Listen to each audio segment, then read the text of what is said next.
lot of our student athletes stay here in town. You know, we feel good about this being a safe environment. And so we have a team meeting immediately follow, so we're gonna kind of rush y'all out of here as soon as we get done, and with some of the latest news and information. Neal, can I ask an opinion of yours, I guess, considering the situation the way it is and the idea that everybody here says it's only gonna get worse as time goes on, would it not be better for the NCAA to say, spring practice is over everywhere and give you extra time, like in August, because if it isn't cleaned up then, if it isn't cleaned up then, you may not have football going anyway. I'm gonna stay away from opinion answers. How about that? And here's the thing, and the reason being, I don't have the information. You know, And I think what we're seeing, Bob, is the NCAA at the moment, for things that aren't directly under their scope are deferring largely to the institutions. We made the decision to cancel spring non-championship competitions for those sports that are allowed to have those, that are out of season, your soccers, your volleyball.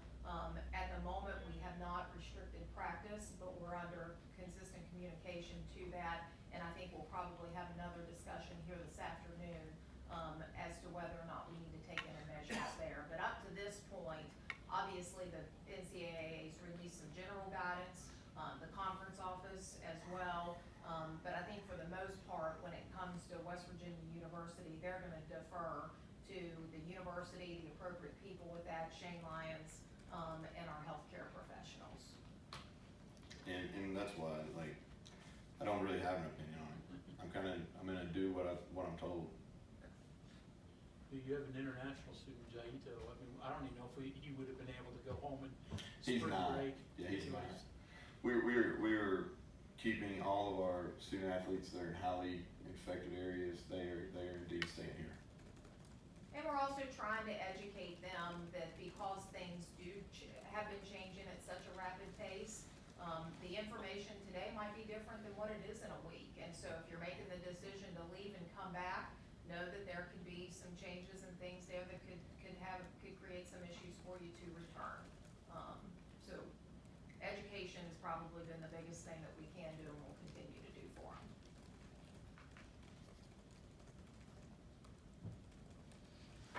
Kelly, one more thing from you then. Baseball, I mean, they're still traveling this weekend. That hasn't changed or any of that? That's correct. At the moment, they are traveling. I know Matt departed Kansas City to go meet them. He's our sport administrator for baseball. Obviously, we're taking a look at gymnastics, that's scheduled to compete this weekend. And so we're gonna continue to kind of handle those as they're coming directly on the calendar. Our general focal point at the moment is between now and the end of March. I think we're gonna defer, to make decisions at a little later date for April and those things thereafter. But we're gonna have more communication here today about gymnastics and baseball specifically. A little off football, Kelly, but with no crowds I'm sorry. supposedly at the. Could I ask if we're gonna ask questions, would it be okay for you to go to the podium this, for us? And here's and I'll say this too, is as she makes her way up, we'll take a couple more of these and then we're gonna kind of get to the football piece, because the reason being is not because it's not important, because again, we're gonna have a team meeting here shortly. So I mean, but ask what you need to ask. We gotta stay on schedule, Mike, okay? What I was gonna ask was, with no crowds at like the NCAA basketball and the women's NCAA, and will that affect the school's cuts and things like that financially, or? As of right now, we haven't received any information how that's relative to our revenue streams. Okay. All right, let's go to football questions.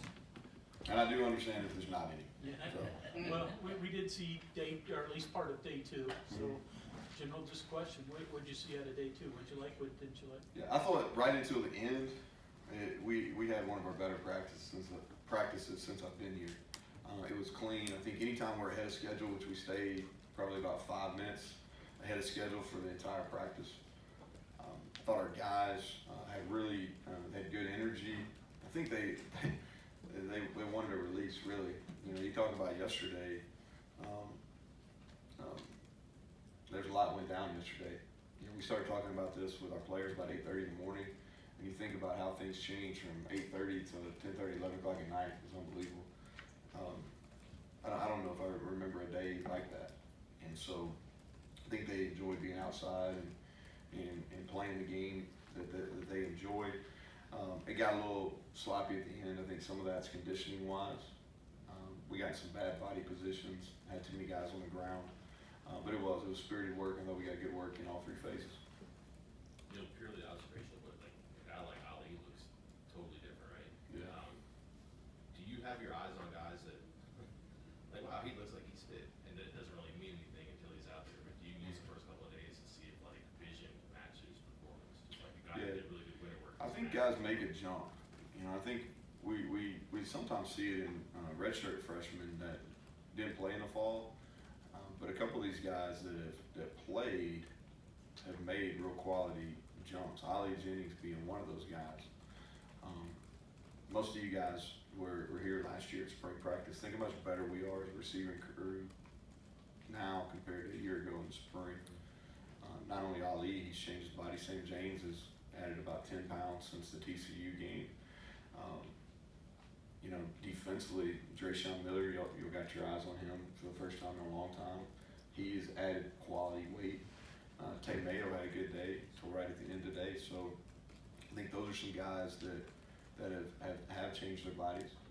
Parker Moore is a guy that's really, since he got here last June, his body has undergone a transformation. Bryson Mays, you know, Bryson Mays is, I think we talked about him a little bit and how he's changed his body and how he's gotten stronger in the pre-spring press conference. But he's another guy that, and his performance has matched that through the first 2 days. Now we'll find out tomorrow because we're going to be in pads. It's a little bit different. It's hard to judge offensive lineman, defensive lineman until we get some pads on.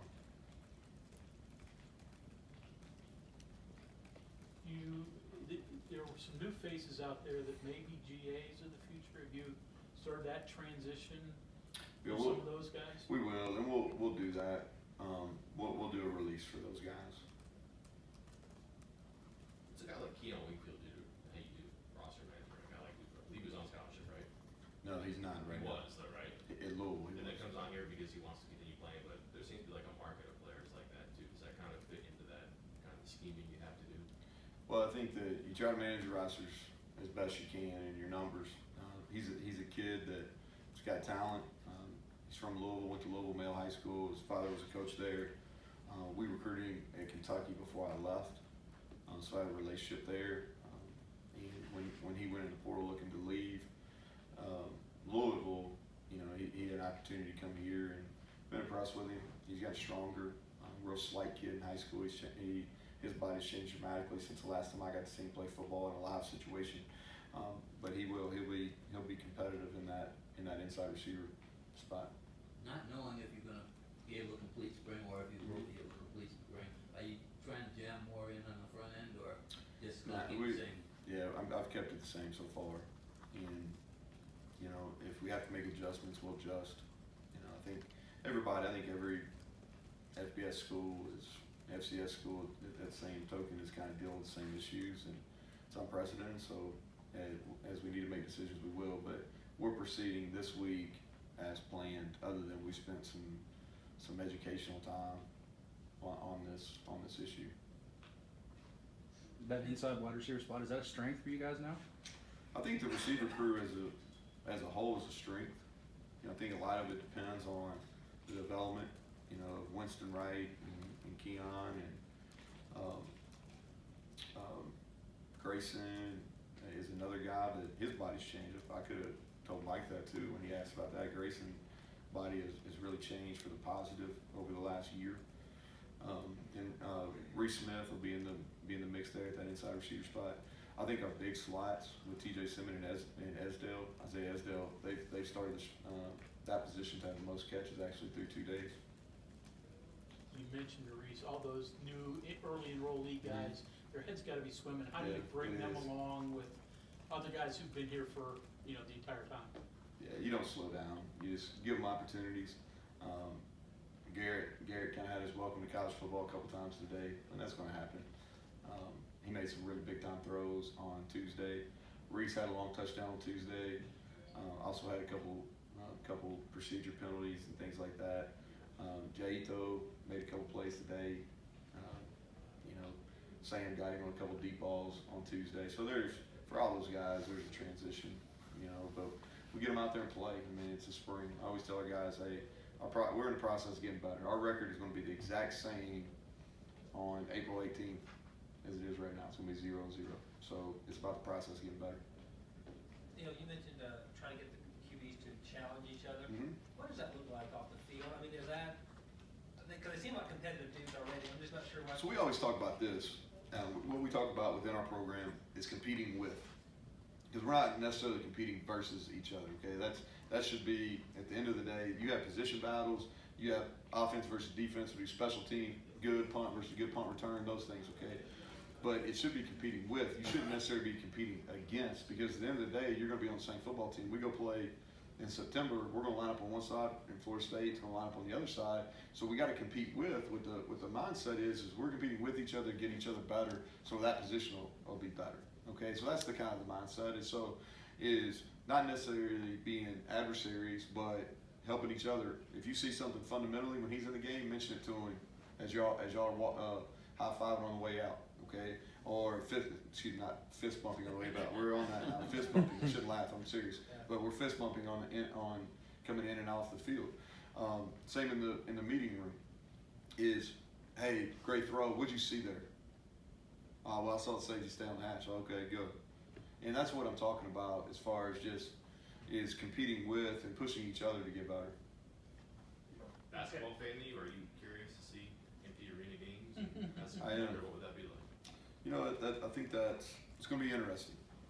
I do understand it. It will be interesting. It's I had this thought last night as they were talking about it, and I saw a couple of the games. Is it's almost like you're going back to like summer league, and I mean you go back and these guys really haven't played without anybody in the arena except against another opponent. You got the one exhibition game in college, I guess, that are close, but other than that, it's really summer league high school. And so it's going to be interesting. I think what'll happen is these guys are going to compete. Whether it's NBA or it's NCAA, they're going to compete and compete like they're fans in the stands. So anyway, guys, I appreciate the time. I know I changed your schedule a little bit. This is fluid. We're going to keep you all as updated as we possibly can. Okay, and so we're in kind of uncharted waters. Again, I'm not a medical professional. I'm learning, and a lot of this is I'm following the recommendations of our healthcare professionals in our administration. So as we have updates, we will let you all know. Okay, thank you all.